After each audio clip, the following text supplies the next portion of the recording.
So today we're doing something different. This is how I would build a $700 gaming PC. So there are 3 to 4 ways you can go on building a gaming PC for $700 brand new or used. This is the first episode. So hey, if you like the video, press the like button. If you're interested in this PC, links will be down in the description and this will help me a lot. So yeah, what we're doing today is we are looking at an Intel and AMD hybrid gaming PC. And it took me a while actually, taking a quick thought about this PC. Why, would you go for Intel over AM5? And if you decided to go for Intel right now over AM5, what's your problem with going with AM4? I mean, some people debate on the AM4 platform that it's outdated, but it really gives you really huge value for money. And when your budget is set around $700, you'll not have any bottlenecks. Maybe the future-proofing thing will not be as good, but for now you're gonna have really good performance. And it's not like the 5800X3D is a CPU that's that bad, but it's outdated and overpriced, to be honest.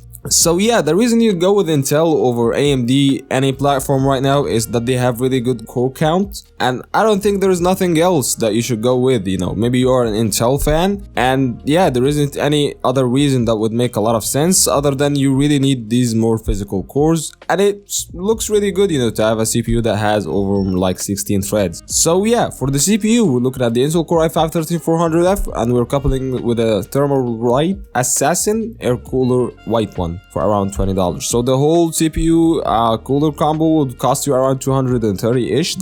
Now yeah, this CPU isn't the best CPU out there. It's in a really gray area, as I would like to call it, because it doesn't give you that good performance compared to Ryzen 7500F, for example, but it has more physical cores that would do any other thing that you'd need from it. And yeah, you can go all the way up to something like an RTX 4070 with no problem with the CPUs, but once you go over that, even at 1440p is gonna give you some bottlenecking, but it makes sense to get the CPU if you're doing things that's relying on CPU cores. As for the board, we're looking at MSI B760M-P. This one will get the job done. It supports our CPU out of the box. It's got 4 RAM slots. It's got decent VRMs, even though we're not gonna do overclocking, and you can actually upgrade to the 14th gen CPUs in the future, even a 14600K, no problem. So yeah, we have nothing to be worried about there. The RAM we're looking at, I believe, a Team Group 2 16GB sticks of DDR4 3200 MHz RAM. I went with 32 gigs because this is the standard for budget gaming now, so we really wouldn't go wrong with it. And yeah, 32 gigs is a necessary RAM,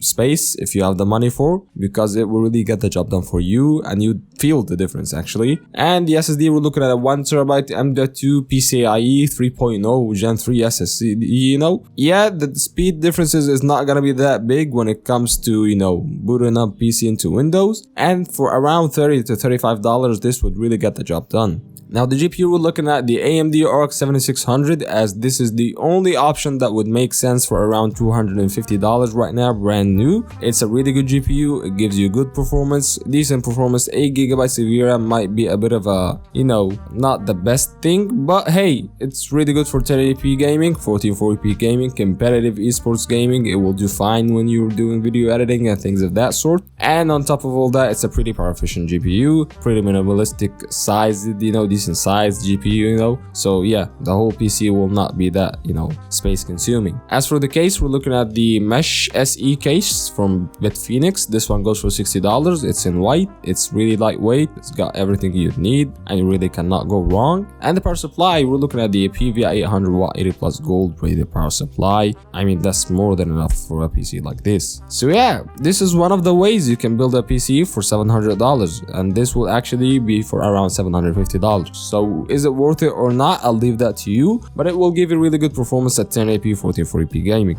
So yeah, that's been it. If you like the video, press the like button. For next video, subscribe, and I'll see you in the next one. Peace.